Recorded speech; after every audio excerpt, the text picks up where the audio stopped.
Hello, my name is Elizabeth Doherty Thomas. I'm co-founder of the Doherty Relationship Institute. My father, Bill Doherty, has been seeing couples since the 1970s and has been doing a lot of trainings and has very sort of career-long views of what good couples therapy is and common mistakes that clinicians make. And a really, really, really big one that he's had for decades, and he's published all sorts of articles on this, is the idea that a couples therapist says this individual in the couple that has come for couples therapy needs more individual help, or they both need individual help. So, first of all, yes, that could be true. We haven't met your people. That could be true.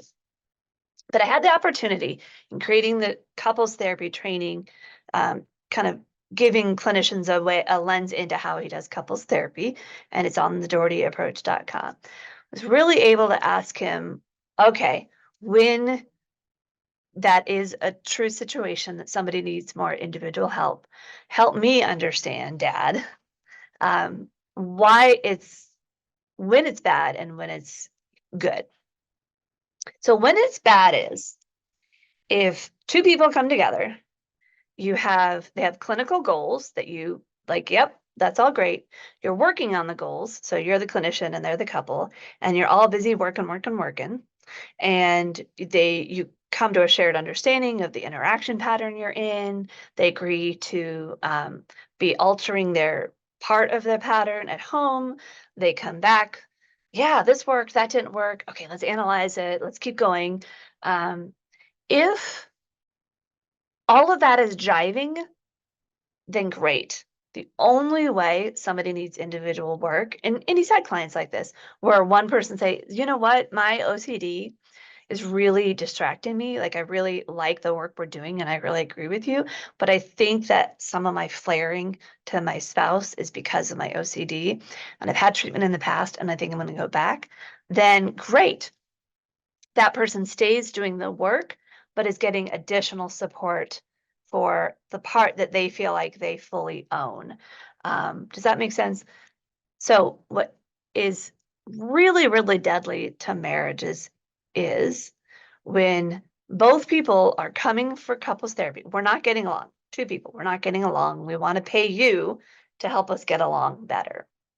If the clinician says you both have problems or you have a problem and we cannot work on the marriage until you have worked on that, you are essentially doing two things. You are saying you are so irredeemably incapacitated that I can't work with you. And there's no evidence to support that, no clinical research to support that, unless the person's in a manic episode, they're severely intoxicated, even in the couples therapy sessions, or they're in such a depressive episode they can't get out of bed, in which case they're not in the room with you anyway. So there are some times where, as a human, they're just beyond the pale. They can't even do any basic clinical work.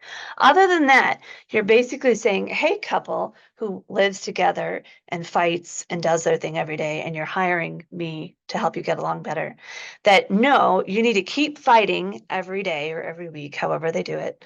And then it's a magical moment.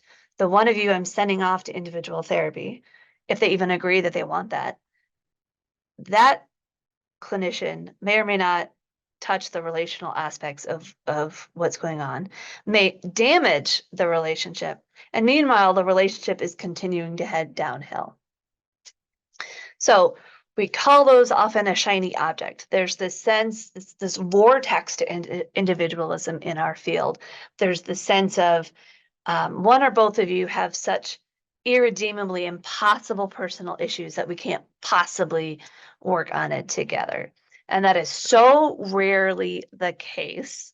So if you're looking for the theory and the technique behind why you can still work with people that have serious mental health issues, check us out at the DohertyApproach.com, because we have the tools, we have the structure, and very, very passionate about making sure if people go to couples therapy, they get couples therapy help and they're not shunted off into individual therapy.